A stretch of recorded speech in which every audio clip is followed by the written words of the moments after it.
이건 과천 땅을 독거노인 복지재단에 기부하기로 한 서류야. 이미 법적 절차는 다 끝났어. 내 결재만 떨어지면 끝나는 일이지. 어머니, 그걸 어떻게? 이건 너희가 위조한 도장이랑 진단서 관련 고소장이야. 아직 제출은 안 했지만 큰 며느리가 갑자기 눈물을 흘리며 제 발 앞에 무릎을 꿇더군요. 어머님, 잘못했어요. 제발. 일어나. 그런 거짓된 눈물 보이지 마. 넌 내 통장 들고 은행 갔을 때는 눈물 한 방울도 안 났잖아. 어머니, 저희가 정말 큰 잘못을 했습니다. 용서해 주세요. 그때 현관문이 열리면서 변호사님이 들어오셨어요. 어머니, 이분들은 누구시죠? 내 변호사님이야. 이제부터 모든 법적 절차는 변호사님을 통해서 진행될 거야. 변호사님이 차분하게 말씀하셨어요. 어머님께서 원하신다면 고소도 가능합니다. 사문서 위조, 사기, 강요. 혐의가 여러 가지네요. 어머니, 저희가 잘못했어요. 됐다. 고소는 안 하마. 대신 조건이 있어. 처음 이야기를 시작하려니 손이 떨리네요. 제 나이 73, 수원에서 혼자 살고 있는 박정순입니다. 남편은 10년 전에 먼저 하늘나라로 갔고, 지금은 큰아들 동진이와 작은아들 수연이 이렇게 두 아들을 두고 있어요. 아들들 모두 결혼해서 분가했고, 손주들도 5이나 있죠. 겉으로 보면 자식 농사 잘 지은 할머니처럼 보일 텐데, 실상은 그렇지 않아요. 제가 이렇게 제 이야기를 털어놓는 건 지난 1년 동안 일어난 일들을 더는 혼자 끌어안고 있을 수 없어서예요. 누군가는 제 이야기를 들어주셨으면 해서요. 시작은 남편이 떠난 그때부터였어요. 남편이 갑자기 심장마비로 쓰러졌을 때 저는 정신없이 아들들에게 연락했죠.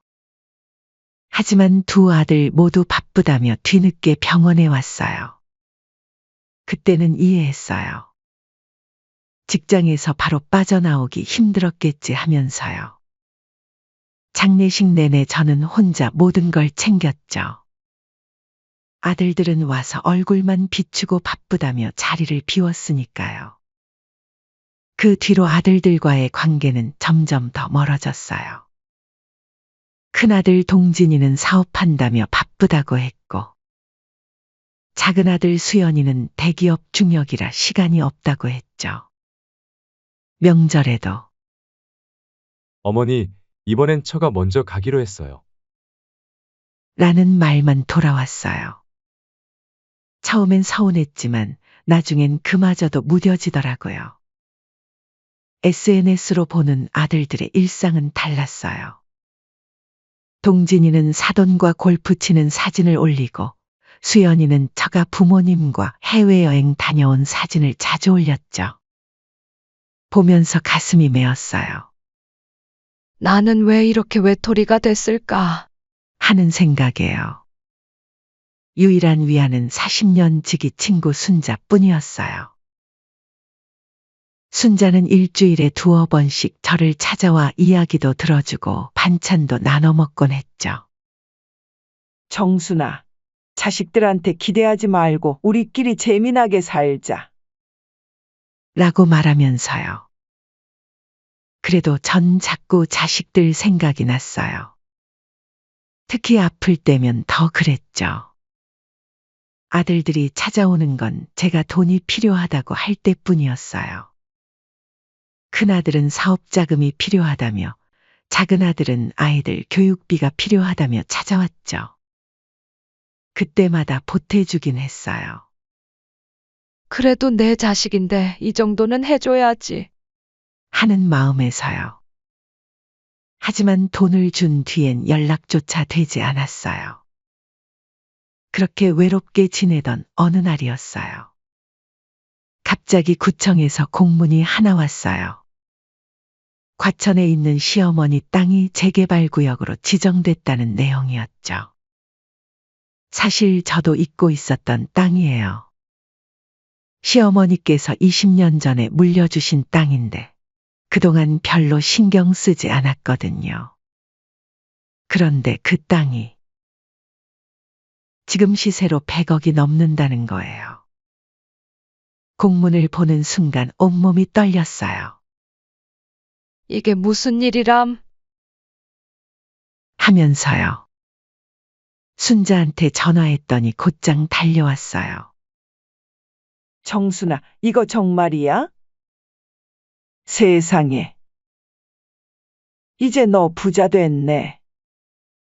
순자의 말에 저는 한동안 아무 말도 할 수 없었어요. 기쁘기보다는 두려웠어요. 이 사실을 자식들이 알면 어떻게 될까 하는 생각이에요. 그동안 돈이 필요할 때만 찾아오던 자식들이 이 사실을 알면 아니나 다를까 이 소식은 삽시간에 퍼졌어요. 동네 이웃들 사이에서 소문이 나고 친척들 사이에서도 이야기가 돌았죠. 그리고 얼마 지나지 않아 오랫동안 연락도 없던 두 아들에게서 전화가 왔어요. 어머니, 요새 건강은 어떠세요? 제가 이번 주말에 찾아뵐게요. 전화기 너머로 들리는 아들의 다정한 목소리가 왠지 모르게 서늘하게 느껴졌어요. 이제부터 시작될 일들을 어렴풋이 예감했거든요. 하지만 그때까지만 해도 제가 앞으로 겪게 될 일들을 정확히는 알지 못했답니다. 순자는 걱정스러운 목소리로 말했어요. 정순아, 조심해야 해. 세상이 험하잖아. 자식이라고 다 믿을 수는 없어. 그때는 순자의 말이 너무 날카롭게 들렸어요. 설마 그래도 자식인데. 하는 생각이 들었거든요. 하지만 지금 생각하면 그때 순자의 말을 더 귀담아 들었어야 했는데 그땐 제 귀가 멀었던 것 같아요. 그때만 해도 전 몰랐죠. 이 돈이 제 삶을 완전히 뒤바꿔 놓을 거라는 걸요. 자식들의 진짜 모습을 보게 될 거라는 것도요. 며느리를 포함해 자식들의 변화는 하루아침이었어요. 제가 과천 땅 소식을 접한 그날부터 마치 약속이라도 한 듯 하루가 멀다 하고 찾아왔죠. 평소엔 바쁘다며 얼굴 한번 비추기 힘들었던 아들들이요. 큰아들 동진이가 제일 먼저 왔어요. 와이프와 아이들까지 데리고요. 현관문을 열자마자 어머니, 오랜만이에요. 잘 지내셨죠? 하며 달려와 안기는 모습이 어색했지만 그래도 기뻤어요. 오랜만에 보는 가족이니까요. 큰며느리 민지는 제가 좋아하는 LA 갈비까지 사왔더라고요. 어머니, 그동안 너무 소홀했죠? 이제는 자주 찾아뵐게요. 아이들도 할머니가 보고 싶다고 했잖아요. 민지의 말에 손주들은 어색하게 웃기만 했어요. 그도 그럴 게 마지막으로 본 게 언제였는지도 가물가물하니까요. 이틀 뒤엔 작은 아들 수연이네도 왔어요. 평소 저를 어머니라고 부르기도 힘들어하던 작은 며느리 지영이가 갑자기 어머님, 이제 저희가 효도하게 해주세요. 라며 상냥해졌더라고요. 처음엔 정말 기뻤어요. 아, 이제야 내 자식들이 정신을 차렸구나. 하는 생각에 눈물이 날 것 같았거든요. 하지만 그건 잠시뿐이었어요. 어느 날 큰 며느리와 작은 며느리가 부엌에서 이야기하는 걸 우연히 듣게 됐어요. 제가 화장실에 있는데 목소리가 그대로 들리더라고요. 언니, 시어머님 통장 어디 두시는지 혹시 보셨어요? 아직 못 찾았어. 근데 어차피 곧 우리가 될 텐데 뭐. 맞아요. 어머님 연세도 있으시고. 우리가 관리해드려야죠. 그나저나 어머님 옷차림 좀 봤어? 저렇게 허름하게 다니시니까 더 치매처럼 보이시지 않아? 맞아요. 이왕 이렇게 된 거 좀 더. 그렇게 보이게 하면 일도 수월하지 않을까요? 순간 온몸에 소름이 돋았어요. 제가 지금 뭘 듣고 있는 건지. 며느리들의 웃음소리가 귀에서 떠나질 않았어요. 그 뒤로 자식들의 행동이 더욱 노골적으로 변했어요. 동진이는 거의 매일 과천 땅 이야기를 꺼냈죠. 어머니, 그 땅 관리가 쉽지 않을 텐데 제가 도와드릴게요. 위임장만 써주시면 돼요. 어머니, 은행에 같이 가요. 통장 정리도 해드리고. 수연이도 만만치 않았어요. 요양원 팸플릿을 들고 와서는 어머니, 여기 시설 최고예요. 간호사도 24시간 있고. 라며 자꾸 요양원 얘기를 꺼냈죠. 더 충격적인 건 손주들이었어요. 어느 날은 큰 손주가 제 방에 몰래 들어와 서랍을 뒤지고 있더라고요. 할머니, 저기, 아빠가 중요한 서류 찾아보래서. 통장이랑 도장은 어디 있어요? 아빠가 급하다던데. 순수한 우리 손주 아이들을 이용해서까지 제 재산을 노리는 모습을 보니 가슴이 찢어지는 것 같았어요. 자식들은 이제 주변 이웃들에게도 소문을 퍼뜨리기 시작했어요. 아파트 앞에서 이웃과 이야기하는 동진이의 목소리가 들렸죠. 우리 어머니가 요즘 정신이 많이 혼란스러우세요. 가끔 헛소리도 하시고. 그래서 저희가 재산 관리를 대신 해드리려고 하는데 어머니가 자꾸 고집을 부리셔서.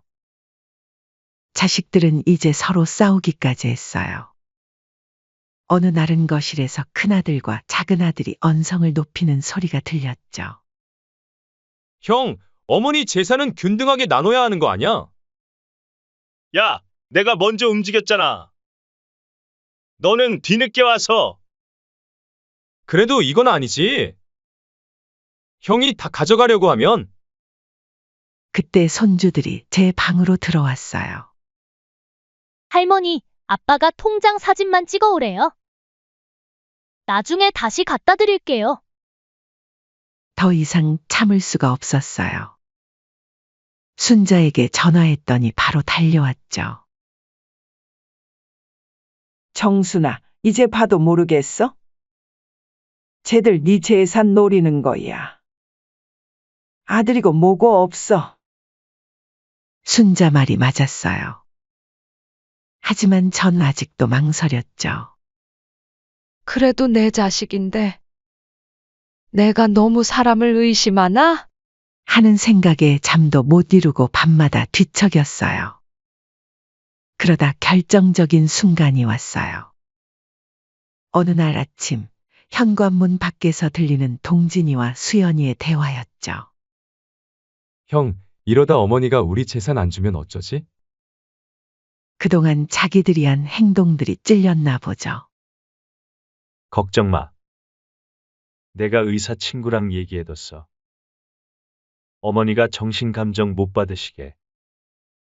그래도 너무한 거 아니야? 야, 우리가 이렇게 고생하는데 당연히 받아야지. 어차피 얼마 못 사실 텐데. 그 순간 온몸에 힘이 빠졌어요. 눈물이 하염없이 흘렀죠. 이제는 제가 할 일이 무엇인지 분명해졌어요. 더 이상 망설일 필요가 없었죠. 순자가 늘 말했던 것처럼 이제는 제가 절 지켜야 할 때였어요. 그리고 얼마 전 자식들 가방에서는 이상한 서류 봉투를 발견했어요. 제 정신감정 진단서였죠. 제가 치매 초기 증상이 있다는 내용이었는데 한 번도 가본 적 없는 병원 진단서였어요. 그렇게 시간이 흘러 제 생일에 일은 터지고 말았죠. 최근에는 계속 잠을 설쳤어요. 자식들이 자꾸만 이상한 서류들을 들고 오고 재산 이야기를 꺼내는 게 불안했거든요. 특히 저번 주에 있었던 일이 자꾸 생각났어요. 어머니, 이제 연세도 있으시니 통장 관리는 저희가 해드릴게요. 매번 은행 가시기도 힘드시잖아요. 큰며느리가 갑자기 찾아와서 그렇게 말하더니 제가 잠깐 화장실 간 사이에 서랍을 뒤지고 있었어요. 그때는 당황해서 아무 말도 못했는데 그 후로 통장이며 도장이며 중요한 물건들은 침대 밑에 숨겨두기 시작했죠. 순자가 아침 일찍 전화를 했어요. 정순아, 생일 축하해. 내가 점심 때 맛있는 거 사들고 갈게. 고마워. 근데 오늘도 자식들이 온대. 또. 요즘 자식들이 너무 자주 오는 거 아니야? 맞아요. 평소엔 얼굴 한 번 비추기 힘들던 자식들이 요즘은 하루가 멀다 하고 찾아왔어요. 과천 땅 이야기가 나온 뒤로는 더 심해졌죠. 어머니, 이 서류 좀 보세요. 재산관리 위임장인데. 어머님, 요양원을 알아봤는데 시설이 정말 좋더라고요. 매번 왔다 하면 이런 얘기뿐이었어요. 처음엔 그래도 내 건강 걱정해주나 보다 했는데 점점 이상한 낌새가 보이기 시작했죠. 순자야, 나 요즘 잠도 못 자겠어. 자식들이 자꾸 요양원 얘기를 하는데 뭐? 요양원? 내가 혼자 있기엔 위험하대. 그래서 좋은 요양원을 알아봤다고. 전화기 너머로 순자의 한숨 소리가 들렸어요. 정순아. 이거 큰일이다. 우리 동네 영희 씨 있지? 작년에 자식들이 강제로 요양원에 넣고 재산 다 가져간 거 알지? 그 말을 듣는 순간 소름이 돋았어요. 김영희 씨는 저희 동네에 살던 분인데 갑자기 요양원에 들어가셨다고 하더니 그 뒤로 소식이 끊겼거든요.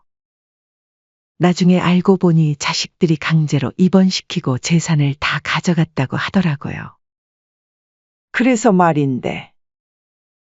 내가 잘 아는 변호사가 있어. 우리 조카 며느리 동생이 변호사 일을 하거든.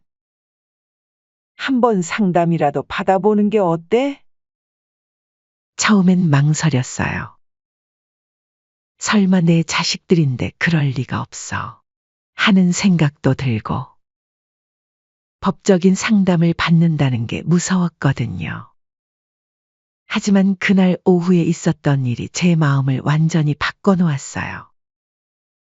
문득 통장을 확인하고 싶어서 서랍을 열었는데 통장이 없어졌더라고요. 가슴이 쿵 내려앉았어요. 분명 어제까지만 해도 있었는데. 혹시나 하는 마음에 은행에 전화를 걸었죠. 고객님, 오늘 오전에 5천만 원이 인출되었네요. 네? 제가 인출한 적이 없는데요. 위임장을 받아서 아드님이 오셔서 인출됐다고 되어 있네요. 그 순간 눈앞이 캄캄해졌어요. 자식들이 제 도장을 위조해서 돈을 빼간 거였어요. 이제는 더 이상 피할 수 없다는 생각이 들었죠. 다음 날 아침, 순자와 함께 변호사 사무실을 찾았어요. 변호사님은 생각보다 젊었지만 이런 사건을 많이 다뤄보셨대요. 어머님, 말씀하신 상황을 보니 굉장히 위험한 상태예요. 요즘 이런 수법이 많아요. 부모님을 정신적으로 불안정하다고 몰아가서 재산을 가로채는 거죠. 세상 참 흉흉하죠? 변호사님 말씀이 제 가슴을 후벼 팠어요.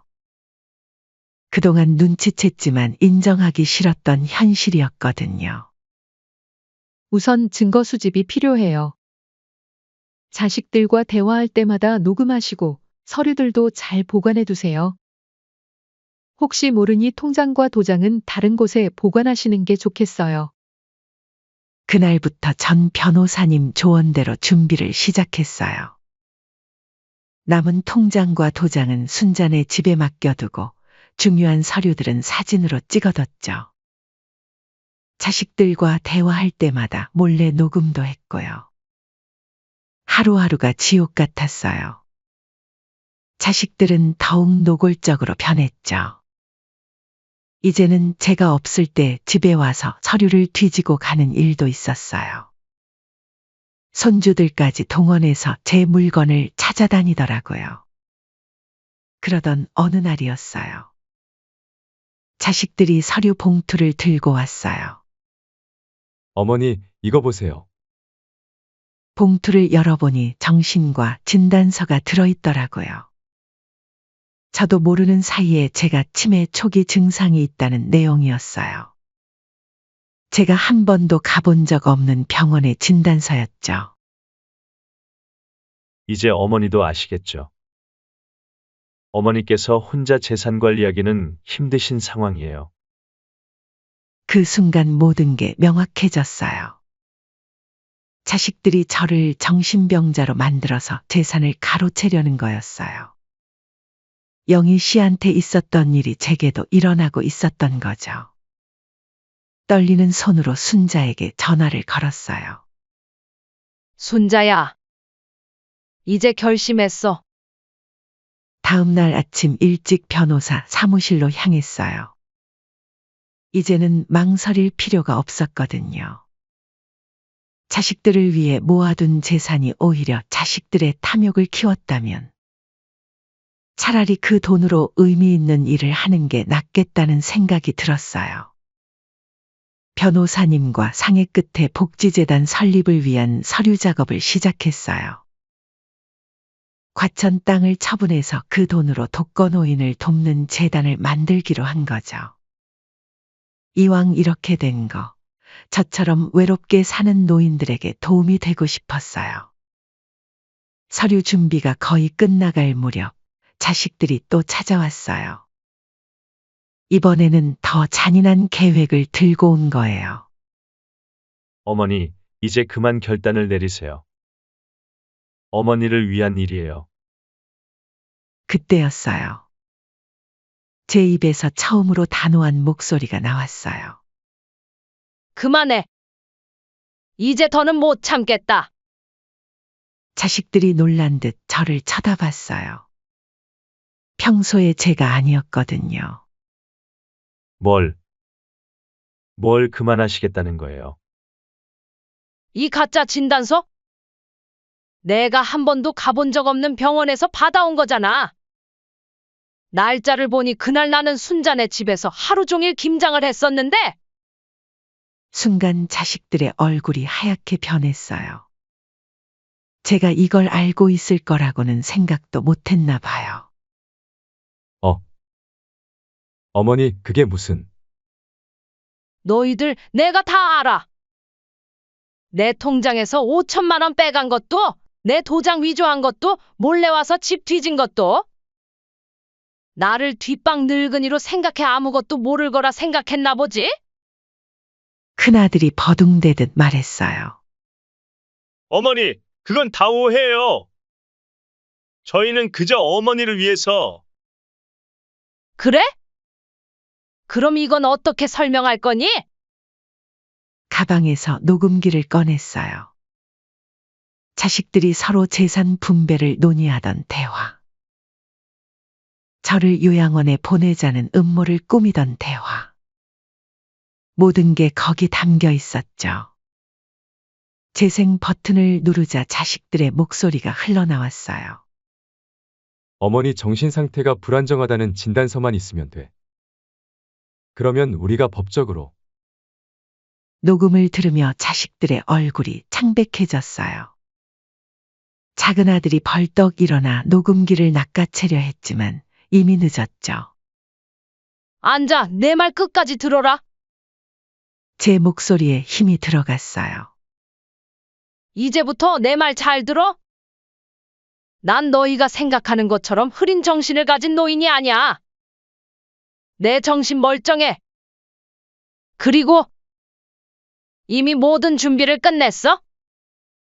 서류 가방을 열어 한 장씩 서류를 꺼냈어요. 이건 과천 땅을 독거노인 복지재단에 기부하기로 한 서류야. 이미 법적 절차는 다 끝났어. 내 결재만 떨어지면 끝나는 일이지. 어머니, 그걸 어떻게? 이건 너희가 위조한 도장이랑 진단서 관련 고소장이야. 아직 제출은 안 했지만 자식들의 얼굴이 일그러졌어요. 큰 며느리가 갑자기 눈물을 흘리며 제 발 앞에 무릎을 꿇더라고요. 어머님, 잘못했어요. 제발. 일어나. 그런 거짓된 눈물 보이지 마. 넌 내 통장 들고 은행 갔을 때는 눈물 한 방울도 안 났잖아. 작은 아들도 덩달아 무릎을 꿇었어요. 어머니, 저희가 정말 큰 잘못을 했습니다. 용서해 주세요. 그때 현관문이 열리면서 순자와 변호사님이 들어오셨어요. 자식들이 놀라서 뒤를 돌아봤죠. 어머니, 이분들은 누구시죠? 내 변호사님이야. 이제부터 모든 법적 절차는 변호사님을 통해서 진행될 거야. 변호사님이 차분하게 말씀하셨어요. 어머님께서 원하신다면 고소도 가능합니다. 사문서 위조, 사기, 강요. 혐의가 여러 가지네요. 자식들의 얼굴이 더욱 하얘졌어요. 큰아들이 떨리는 목소리로 말했어요. 어머니, 저희가 잘못했어요. 됐다. 고소는 안 하마. 대신 조건이 있어. 모두가 숨죽이고 제 말을 기다렸어요. 첫째, 이제부터 나한테 연락하지 마라. 찾아오지도 마라. 이제 난 너희 어미가 아냐? 난 부모 돈으로만 보는 불효자식 둔 적 없다. 어머니, 둘째, 내가 하는 일에 절대 간섭하지 마라. 과천 땅을 팔아 복지재단에 설립하는 데 쓰는 것도, 내 남은 재산을 어떻게 쓰는 것도 너희랑은 상관없는 일이야. 자식들은 말없이 고개를 숙였어요. 이제 와서 뭐라 할 말이 없었겠죠. 마지막으로, 나중에 후회하지 마라. 돈 때문에 친어미를 정신병자로 만들려고 했던 너희들의 모습을 평생 잊지 말고 살아라. 방 안이 쥐 죽은 듯 조용해졌어요. 저는 떨리는 마음을 진정시키며 마지막 말을 했죠. 이제 가라. 다시는 내 앞에 나타나지 마라. 자식들은 비틀거리며 일어났어요. 큰 며느리는 계속 눈물을 흘리고 작은 아들은 고개를 푹 숙인 채로 하나둘 문을 향해 걸어갔어요. 현관문이 닫히는 소리가 들리자마자 제 다리에 힘이 풀렸어요. 순자가 얼른 달려와 저를 부축했죠. 정순아, 정말 잘했어. 네가 정말 자랑스럽다. 눈물이 왈칵 쏟아졌어요. 하지만 이번엔 슬픔의 눈물이 아니었어요. 그동안의 짐을 내려놓은 후련함, 그리고 새로운 시작에 대한 설렘의 눈물이었죠. 변호사님이 말씀하셨어요. 이제 복지재단 설립 절차를 시작하면 됩니다. 어머님의 뜻대로 독거노인들을 위한 따뜻한 손길이 되어 주실 거예요. 밖을 내다보니 봄 햇살이 창가에 비치고 있었어요. 마치 새로운 시작을 축복해 주는 것 같았죠. 이제 전 자유예요. 더 이상 자식들 때문에 가슴 아파할 일도 밤잠 설칠 일도 없어요. 대신 제가 가진 것으로 세상의 다른 노인들을 도울 수 있다는 생각에 가슴이 따뜻해졌어요. 돌이켜보면 이런 결말이 오히려 다행인지도 모르겠어요. 자식들의 탐욕이 결국 저를 자유롭게 해준 셈이니까요. 그렇게 자식들과의 마지막 대면 이후 한 달 정도는 조용했어요. 그때만 해도 이제 끝났구나 싶었는데 어느 날부터 자식들이 다시 찾아오기 시작했어요. 처음엔 현관 앞에서 무릎을 꿇고 용서를 빌더니 점점 더 극단적으로 변해갔어요. 큰아들은 매일 아침 일찍부터 와서 현관 앞에 엎드려 절을 하고 작은 아들은 밤늦게까지 집 앞에서 서성이며 어머니, 하고 불러대고 특히 큰 며느리의 변신이 대단했어요. 어머님, 저 정말 잘못했어요. 제가 어떻게 그런 생각을 했는지.